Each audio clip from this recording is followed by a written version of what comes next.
आज इंदौर में दिग्विजय सिंह ने राजनीति को विचारधाराओं की राजनीति बताया और इसी विचारधारा को जन जन तक पहुंचाने के लिए दिग्विजय सिंह और कमलनाथ और सभी कांग्रेस के सीनियर लीडर सभी जिलों में अपनी बात पहुंचाने के लिए जनसंपर्क अभियान चला रहे हैं। साथ ही लोगों के बीच की कंट्रोवर्सी को खत्म करने के लिए अभियान पर निकले हैं। आज दिग्विजय सिंह मध्य प्रदेश के कई जिलों में जनसंपर्क अभियान के चलते निकले हैं, जिसमें कांग्रेस को काफी फायदा मिलेगा। रतलाम और अन्य जिलों में जाते हुए लोगों से जनसंपर्क कांग्रेस के बड़े नेताओं के साथ दिग्विजय सिंह जनसंपर्क अभियान पर निकले। वह इंदौर में कुछ देर रुकते हुए दिग्विजय सिंह ने लोगों की कंट्रोवर्सी के लिए बातें कहीं।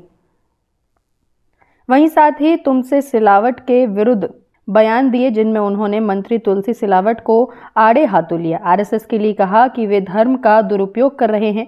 धर्म आस्था का प्रतीक है और हर व्यक्ति को भारतीय संविधान में अपने धर्म के अनुसार रहने का अधिकार है। साथ में बीजेपी के लिए दिग्गिराज ने अपने आप को कोरोना वायरस बताया। जिस प्रकार कोरोना वायरस ने लोगों की हालत पस्त की थी, उसी प्रकार दिग्विजय सिंह भी इस बार बीजेपी के लिए कोरोना वायरस बनकर भाजपा को पस्त करेंगे। बेनिफिट की बात नहीं है। राजनीति जो होती है विचारधारा की होती है और विचारधारा जन जन तक पहुंचे, इसके लिए हमें महान जनसंपर्क अभियान हमारा चल रहा है और जिसमें कि कमलनाथ जी सीनियर लीडर सब जगह जिलों में हर कॉन्स्टिट्यूंसी में जा रहे हैं, अपनी बात लोगों तक पहुंचा रहे हैं। आरएसएस में क्या हो गया?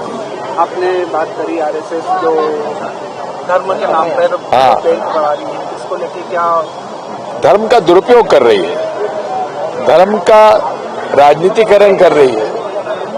धर्म आस्था का प्रश्न है और भारतीय संविधान में हर व्यक्ति को अपने धर्म का पालन करने का अधिकार है। उसको ये चुनौती दे रहे हैं, जो कि ठीक नहीं है।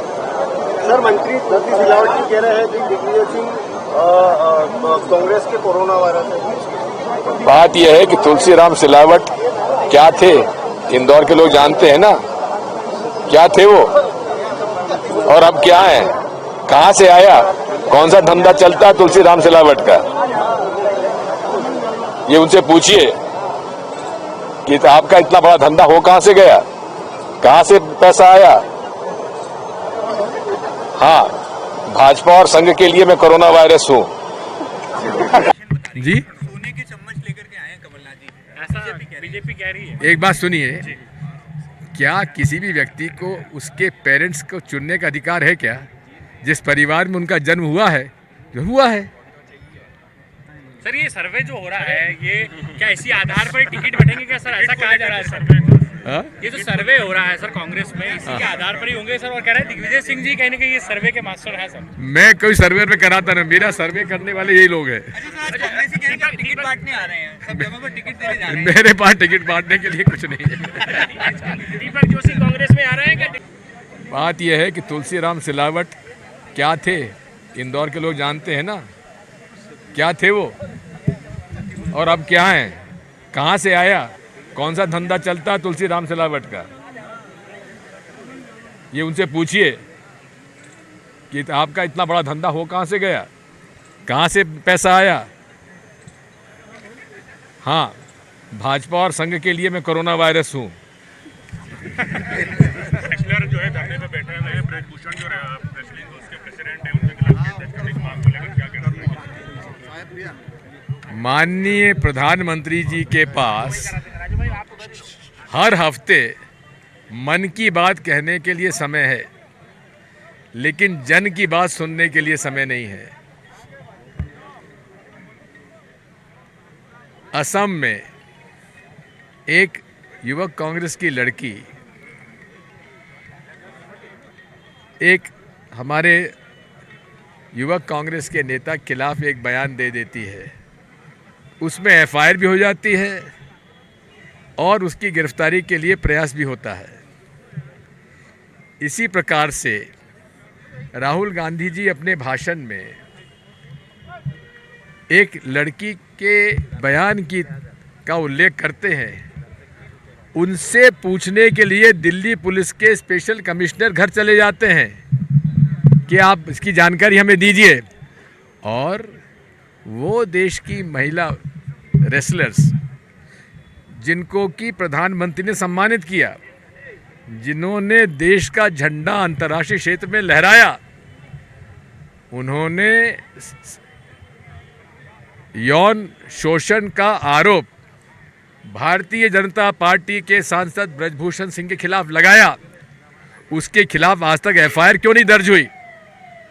इसलिए क्योंकि वो भाजपा का नेता है। इसको हम बर्दाश्त नहीं करेंगे और आखिर दम तक हम उन सभी हमारे